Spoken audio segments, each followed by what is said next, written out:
The Galactic Empire conquered the galaxy and ruled with an iron fist, standing virtually unchallenged for a long time. The face of the Empire was of course the Imperial Stormtrooper, but a Stormtrooper was nothing without the blaster it carried into battle, even if their aim was atrocious. You may be surprised to learn that the Stormtrooper Corps actually had a larger arsenal of blasters at their disposal than you may have thought. With that said, today we're going over them all. This is every single Imperial Stormtrooper blaster type and variant explained.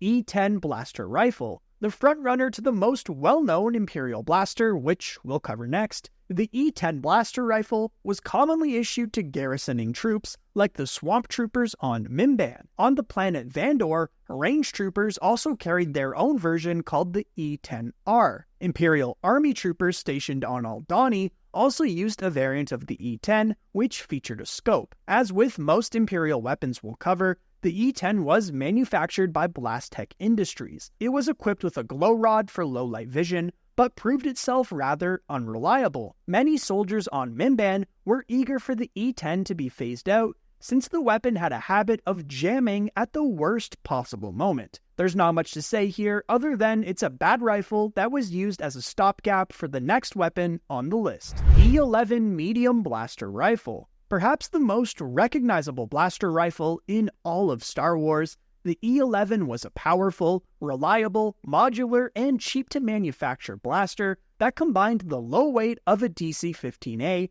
with the power of a full-size DC-15, its two Republic predecessors. The standard-issue Stormtrooper blaster weighed 4.5 kilograms and featured 3 power settings: lethal, stun, and sting. An advanced cooling system resulted in the blaster's superior performance, especially useful in its full auto setting. The E11 also included a telescopic range-finding sight and a folding 3-position stock, which could convert the blaster into a full-length rifle. Its standard-issue power cells carried energy for 200 shots. However, the rifle could also be loaded with plasma cartridges that could last for more than 500 shots. The only downside to this weapon is its relatively short range of only 300 meters. The E11 also boasted an extremely modular system with a grenade launcher, flare gun, flashlight, and other available attachments. The E11 excels in every category it's found in, save for long-range accuracy,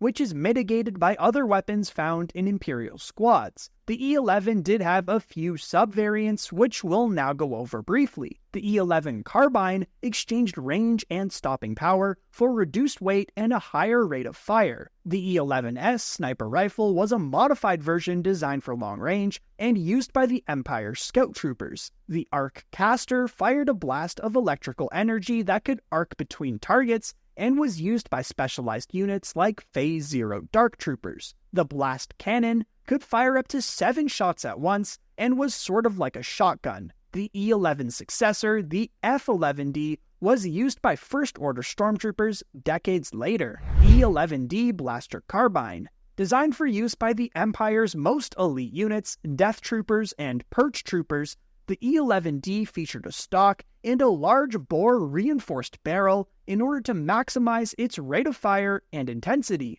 The E11D was designed for close quarters and urban combat situations, the type of occurrences that Death Troopers excel in. The carbine traded range and accuracy for stopping power and short-range performance. It was equipped with integrated features to improve power output, balance, and handling, and could also be equipped with a grenade launcher attachment. E22 Blaster Rifle, a reciprocating double-barreled blaster that was bigger and more powerful than the standard E11, the E22 addressed the E11's biggest weakness, its short range. The E22 is essentially a scaled-up model of the E11, combining its existing qualities with a larger and heavier weapon. During the Battle of Scarif, the E22 saw use in the hands of a number of shore troopers. It was also known to be used by swamp troopers. SX21 Scatter Blaster, a model of pump-action scatter blaster, essentially a shotgun, The SX21 proved invaluable to Imperial mud troopers during the heavy fighting with the Mimbanese during the Mimban campaign. Chewbacca used an SX21 after he escaped Imperial captivity, using the rifle as a temporary substitute for the bowcaster favored by Wookiees.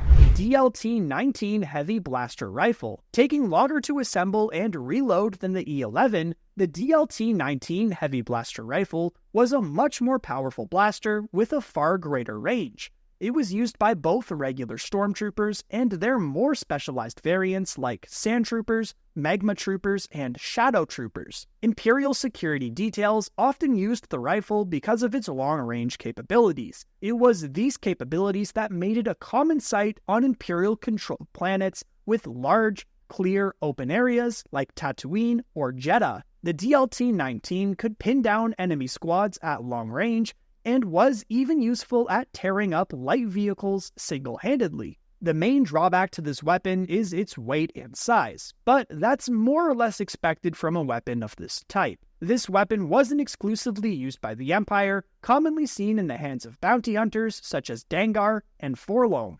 T21 Light Repeating Blaster.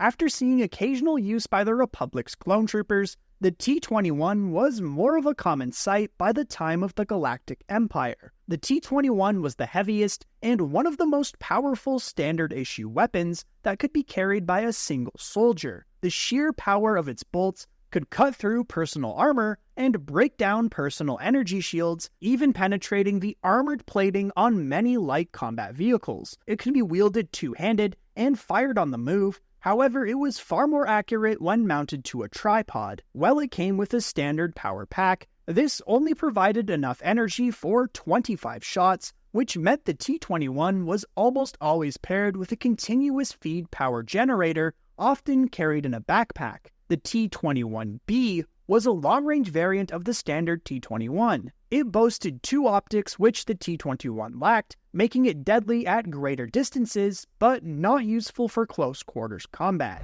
DT20A Blaster Rifle. A long-barreled rifle, the DT20A had a top-mounted rangefinder and electronic sight. This was one of few blaster models produced with a magnetomic adhesion grip, keeping the weapon firmly in the wielder's grip and making them more difficult to disarm. The notorious droid hunter IG-88 was also known to use this weapon, likely because of its high precision. Eweb Heavy Repeating Blaster. One of the most powerful repeating blasters in the Imperial arsenal, Emplacement Weapon Heavy Blaster, or Eweb for short, was an extremely heavy weapon. Its mass made it being carried by a single Stormtrooper impossible, mandating that it be operated by two Stormtroopers, one for firing the Eweb and another monitoring and adjusting the generator's power feed to prevent overheating. An Eweb was infamously used by Moff Gideon's remnant during the skirmish on Navarro. In producing the weapon,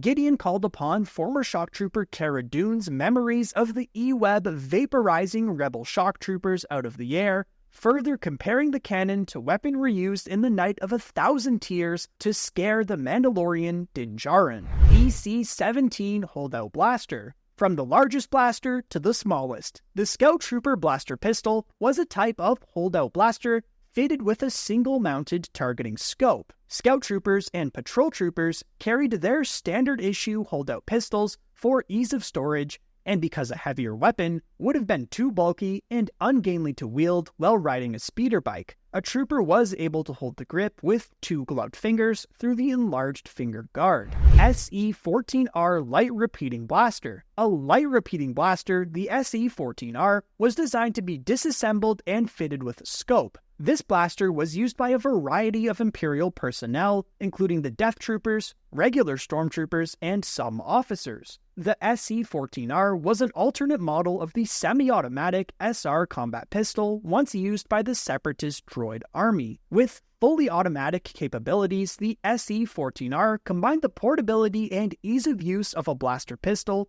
with a high rate of fire. However, this made it more likely to run out of ammo during an extended firefight or series of engagements, and overheating stemming from prolonged fire could warp the SE14R's barrel, causing potentially catastrophic malfunctions. 411 Holdout Blaster Pistol. Designed for Imperial use as a holdout blaster with a relatively long range, the 411 integrated a tighter emitter muzzle. During the Galactic Civil War, Rebel forces captured the weapon design documents and an entire factory run of the weapon in transit to Coruscant. Following this, the weapon became a favorite of Rebel espionage agents. But that does it for every Imperial Stormtrooper blaster type and variant. Admittedly, their arsenal is a little smaller than the Republics that came before them. The two factions did share a lot of weapons, but we already covered them in a previous video. Make sure to check it out next. Which Imperial blaster is your favorite? Do you prefer their blasters to the Republic's? Leave your thoughts in the comments. Come join us to chat more at our community Discord server, linked in the description. If you enjoyed today's Star Wars video, we've got more on the screen for you right now. Also make sure to drop a like, and if you're new to the channel, hit subscribe to join the Red Squadron. Until next time, thanks for watching, and may the Force be with you. Red 5, standing by.